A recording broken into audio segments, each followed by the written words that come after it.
My wife and I are in a female-led relationship for many years now, but it is on and off. Right now, it is very much on and more intimate and more fun than ever. Yay!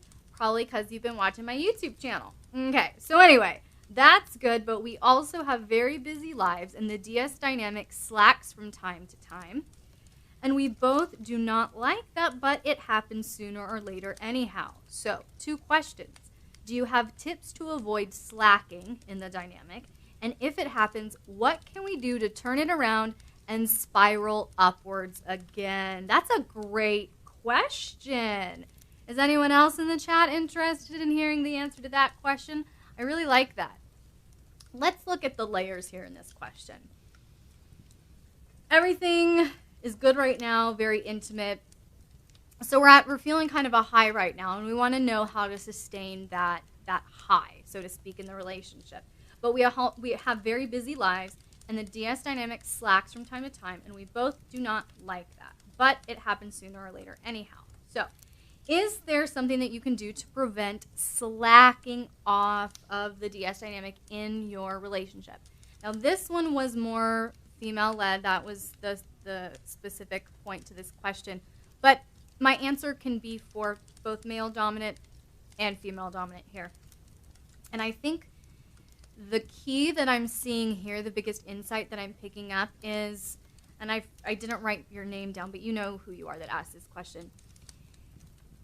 It seems to me, the biggest insight I'm getting here is it seems to me that you are viewing, you and your partner, your wife, are viewing the dominant and submissive as roles, not personalities and energies.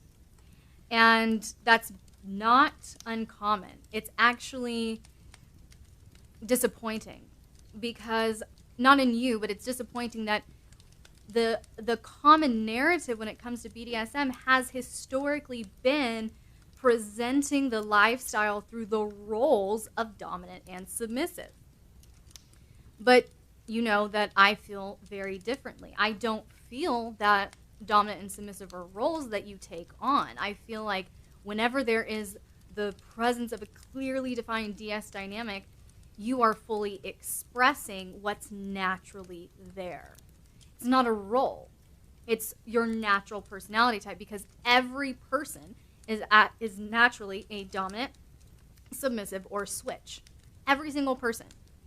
But because BDSM is often presented through a sexual-only context, okay?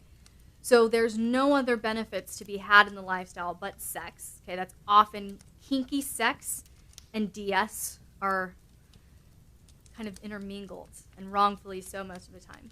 So if you're looking at this, okay, purely sexually, that these roles exist to bring about these sexual experiences, yeah, you're going to slack because life gets in the way, like you said, and you're going to get tired, and you're not going to feel like keeping up with that role. So I think that's a big problem here, that you might be looking at these like roles, and you need to start digging into the authentic personalities and energies that you and your partner bring to the table. So if this is a female-led relationship and she is naturally dominant or a dominant switch, which she would probably have to be since this is a sustainable 24/7 thing, then when life gets busy, the dynamic should only be magnified. It shouldn't be squelched. Roles will get squelched by life, but if it's your natural personality and energy, then life is going to trigger that to come out. And you're going to engage with one another in your respective, not roles, but energies. And so, yeah, we can think of it as the dominant role in the relationship, or the submissive role in the relationship, but it's not a role that you step into like a character in a play or a show or a movie. Does that make sense? For instance, when I get stressed, my Enneagram 8 comes out even stronger, and that Enneagram 8 is also the part of my personality that often drives my dominance. So stress doesn't have to squelch your dominance if you have a compatible submissive partner, then that can be the opportunity for your dominance to increase and their submission to increase. If you are the man in this female-led relationship and you see that your dominant female, your goddess, your queen, your mistress, is having a really, really hard day, she's really stressed, she's really overwhelmed, she's really tired, that's not a cue or an indicator to you to go, oh, I guess we don't really have any kind of dynamic, or we're not going to have any playtime or whatever. No. That's a lazy cop-out. Submissive, it's your opportunity to see your female in your female-led relationship and go, she's really tired, she's really stressed, she's really overwhelmed. I'm here to serve that. I'm here to remedy that. I'm here to help that. So does that make sense? You're interested in more strengthening personality traits instead of just filling a role? Absolutely. Absolutely. And this is how you do it. You stop giving, how do I want to say it? You stop putting BDSM in a box.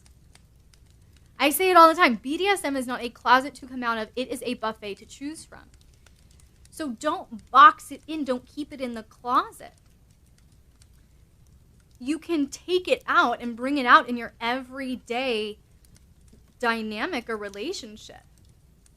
The stressors are the opportunities for you to communicate as the dominant female. Maybe you're tired. Maybe you're stressed. Maybe your back hurts.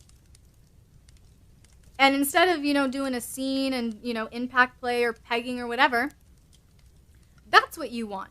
You want a massage that night because your back hurts, you worked out too much, whatever, pulled a muscle, carrying the kids around all day, whatever. So then you, as not the wife on this level, go, oh, honey, my back hurts. Could you give me a massage? No. It's you step into it as what your part, what your energy is, what your natural personality is. Bring that to the surface. If you have a female-led relationship, it's consensual and it's desired. He wants to see that. So bring it to the surface and go, tonight, you're going to serve me this way. And you tell him that you want a massage. Okay? So does that make sense? How even in day-to-day, the mundane, that's the beauty of this lifestyle, is it can overtake the vanilla. And it can infuse eroticism and connection and creativity and intimacy.